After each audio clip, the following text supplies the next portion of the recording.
Hi friends, మంచి గీ rice, కలర్ఫుల్గా ఉండే మటన్ కర్రీ, మంచి సూపర్ కాంబినేషన్ కదా. ఈరోజు ఈ రెండు రెసిపీలు మీకు చూపిస్తున్నాను అనమాట. ఈరోజు చూసారా మటన్ కర్రీ? వావ్, చూస్తుంటేనే నోరు ఊరిపోతుంది కదా. సో ఇలాంటి కలర్ రావాలంటే ఏం చేయాలి? ఈ వీడియోలో నేను ఒక టిప్ చెప్తానమాట. చూడండి, చూసి నేర్చుకోండి, ఓకేనా? నా ఛానల్ని సబ్స్క్రైబ్ చేసుకోండి. సో చాలా బాగుంది కదా చూడడానికి. ఎలా చేయాలో ఈరోజైతే నేను మీకు చూపిస్తానమాట. గీ రైస్ కూడా అంతే అండి, చాలా సింపుల్గా చేసేసుకోవచ్చు. చూడండి ఎంత పలుకులుగా వస్తుందో గీ రైస్ అయితే, ఈజీగా త్వరగా అయిపోతుంది. సో ఫస్ట్ అయితే మనం మటన్ కర్రీ ఎలా చేసుకోవాలో చూపిస్తాను.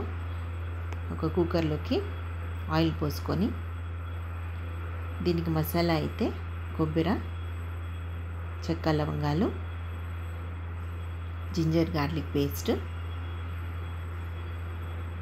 మీకు ఎంత కావాలో అంత, మీ టేస్ట్కి సరిపడా. నేను ఆల్రెడీ జింజర్ గార్లిక్ పేస్ట్ అయితే నేను ఇంట్లోనే రెడీ చేసుకుంటాను.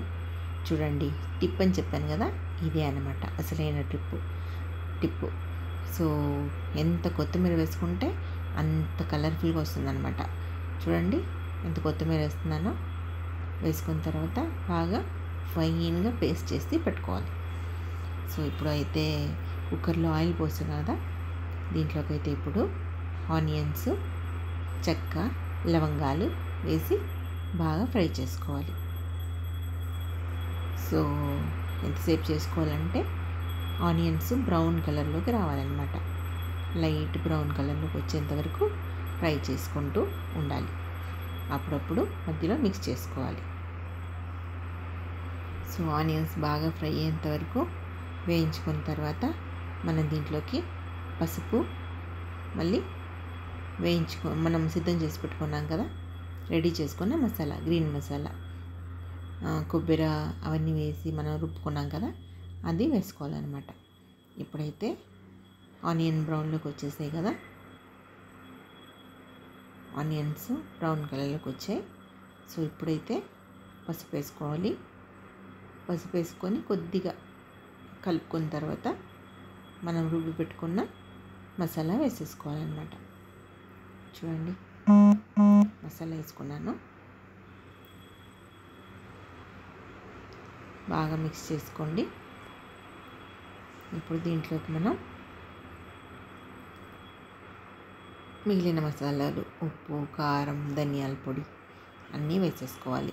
ఉప్పు వేసాను, చిల్లీ పౌడర్, ధనియా పౌడర్ కూడా వేసుకోవాలి.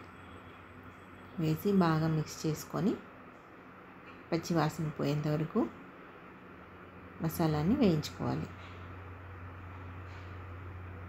చూడండి, బాగా మిక్స్ చేసి వేయించుకోవాలి. చూసారా కలరు ఇలా వస్తుందన్నమాట. ఇప్పుడైతే కడిగి పెట్టుకున్న మటన్ వేసి బాగా మిక్స్ చేసుకోవాలి. బాగా మిక్స్ చేసుకొని కావాల్సినంత నీళ్లు పోసి కుక్కర్ విజిల్ పెట్టుకోవడమే. అంతే అండి, ఎంత త్వరగా అయిపోయింది కదా, చాలా త్వరగా అయిపోతుంది. రెండు రెసిపీలు అంతే, ఎక్కువ టైం పట్టదనమాట. సో దీంట్లోకి మనకి కావాల్సినంత నీళ్ళు పోసి ఉడికించుకోవాలి. చూడండి, మటన్ వేసిన తర్వాత కొద్దిగా వేయించుకున్న తర్వాత ఇప్పుడైతే నీళ్ళు పోసుకోవాలి. దీంట్లోకి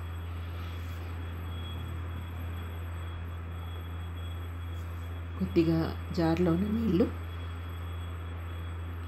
సరిపడా నీళ్ళు, మీకు ఎంత గ్రేవీ, ఎంత చిక్కగా కావాలి, ఎంత పలుచగా కావాలి అనేది మీ టేస్ట్ తగ్గట్టు చూసుకోండి. సో ఇప్పుడైతే నేను కుక్కర్ మూత పెట్టి ఉడికించుకున్నాను. చూసారా, మటన్ కర్రీ రెడీ అయిపోయింది. చూద్దాం మటన్ ఉడికిందా లేదా, టేస్ట్ చేద్దామా? చూడండి, బాగా ఉడికిపోయింది కదా. ఇప్పుడైతే నేను గీ రైస్ రెసిపీ చూపిస్తున్నాను. కుక్కర్లోకి నెయ్యి, మళ్ళీ కొద్దిగా నూనె రెండు వేసుకొని ఆనియన్స్, చెక్క, లవంగాలు, జీడిపప్పు, బిర్యానీ ఆకు అన్నీ వేసి వేయించుకోవాలి. చూసారా, ఇలా కలర్ చేంజ్ అయ్యేంత వరకు ఉంచుకొని ఇప్పుడు దీంట్లోకి ఆల్రెడీ కడిగి నానబెట్టుకున్న రైస్ వేసుకొని బాగా మిక్స్ చేసుకోవాలి. చూసారా, ఎందుకు బియ్యం కుక్కర్లోకి వేయాలి అంటే కొంతమంది ఏం చేస్తారంటే నీళ్ళు పోసిన తర్వాత వేసుకుంటారనమాట. నేనైతే ముందుగానే బియ్యం వేసుకొని తర్వాత నీళ్ళు పోసుకుంటాను. ఇలా చేసినప్పుడు ఏమవుతుందంటే మిక్సింగ్ బాగా అవుతుందన్నమాట ఈజీగా. సో ఉప్పు, కావాల్సినంత ఉప్పు వేసి మిక్స్ చేసుకొని కుక్కర్ మూత పెట్టి ఒకే ఒక విజిల్ పెట్టానండి. చూసారా, రైస్ ఎంత పొడి పొడిగా వచ్చిందో. చాలా ఈజీగా అయిపోతుందండి. ఎలా ఉంది ఫ్రెండ్స్, నా ఈ రెసిపీస్ రెండు ఎలా ఉన్నాయి కమెంట్ చేయండి. చూసారా, మటన్ కర్రీ చాలా బాగుంటుందన్నమాట. టేస్ట్ అయితే సూపర్గా ఉంటుంది. రెండు రెసిపీలు ట్రై చేయండి, ఎలా ఉందో కమెంట్ చేయండి. Thank you friends.